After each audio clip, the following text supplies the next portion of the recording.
I-Eskom ithi sibuyise umthamo kagesi ophehliwe ongaphezulu kuka-3000 megawatts. Ithi wonke amayunithi abengasebenzi kusiphehlimandla kusile kusukela ngoLwesihlanu asebuyele esimeni, kanti kuyaqhubeka ukulungiswa kwe-Koeberg Unit 2.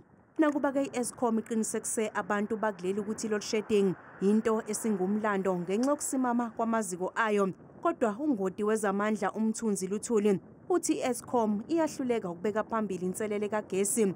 Uthi mkhulu umthelela we-load shedding emnothweni. Eskom is complacent.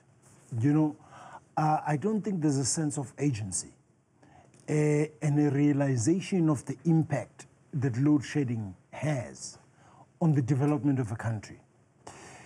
You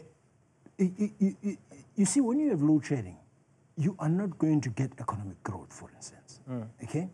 And no investor goes and invests in a country that has no electricity. Kusenjalo umhlaziyi wezamandla unxusa ukuthi Eskom ingafihli amaqiniso kulandela ukuvalwa kwesiphehli seNuzi iKoeberg emva kokuthi le nkampani ithe lesi siphehli sivalwe ngezizathu ezingathinta ubuchwepheshe ngesonto ledlule.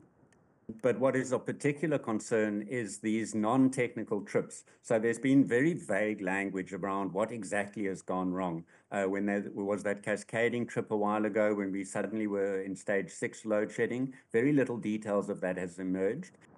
I-Eskom ithi uyaqhubeka umsebenzi wokuphehla umthamo kagesi owanele nokulungiswa kweziphehli zayo.